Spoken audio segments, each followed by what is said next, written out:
চোখের ভেতরে ব্যথায় করণীয়। লেখা অধ্যাপক সৈয়দ এ কে আজাদ, চক্ষুরোগ বিশেষজ্ঞ ও ফ্যাকো সার্জন, আল রাজি হাসপাতাল, ফার্মগেট, ঢাকা। চোখের পাতার ওপর বা ভেতরের অংশে কখনো কখনো ব্যথা হয়। চোখের পাতায় ব্যথা সাধারণত চুলকানি, অ্যালার্জি ও জ্বালাপোড়ার কারণে হয়ে থাকে। চোখের বাইরে থেকে কিছু পড়লে, সংক্রমণের জন্য চোখ চুলকালে বা চোখের পাতার ওপর যে মেমব্রেনের আস্তরণ থাকে তাতে প্রদাহ হলে ব্যথা হয়।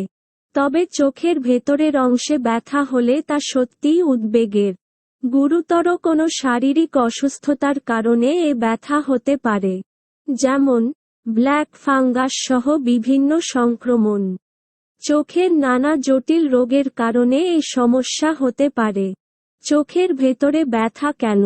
বিভিন্ন কারণে এই লক্ষণ দেখা দিতে পারে, যেমন অ্যালার্জিজনিত কনজাংক্টিভাইটিস, সংক্রমণ, ছানি, chalazion, conjunctivitis, cornea infection, dengue জ্বর, ব্ল্যাক ফাঙ্গাস, দাঁতের ক্ষয়রোগ, টাইফয়েড, ক্ষীণদৃষ্টি, কালাজ্বর, pseudotumour cerebri, presbyopia, pterygium, blastomycosis, fat embolism, amblyopia, chronic glaucoma, retinal detachment ছাড়া রয়েছে আরও অনেক কারণ।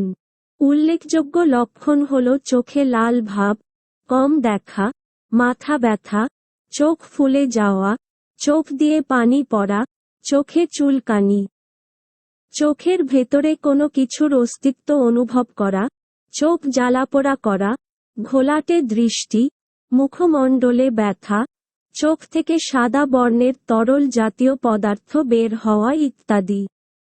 যারা ঝুঁকির মধ্যে আছেন, পুরুষদের মধ্যে এই লক্ষণ দেখা দেওয়ার ঝুঁকি বেশি। ডায়াবেটিস ও অন্যান্য রোগে যাদের রোগ প্রতিরোধ ক্ষমতা কমে যায়, তাদের সংক্রমণ ও প্রদাহ বেশি হয়। চিকিৎসা। প্রথমেই জেনে নিতে হবে ঠিক কী কারণে ব্যথা হচ্ছে। তাই লক্ষণগুলো দেখা দিলে দ্রুত চিকিৎসকের পরামর্শ নিন। চোখের প্রেসার, স্নায়ু ও রেটিনা পরীক্ষা করে প্রয়োজনীয় সিদ্ধান্ত নিতে হবে। রোগ নির্ণয়ে অহেতুক দেরি হলে চিকিৎসা জটিল হতে পারে, দৃষ্টি পর্যন্ত হারাতে হতে পারে।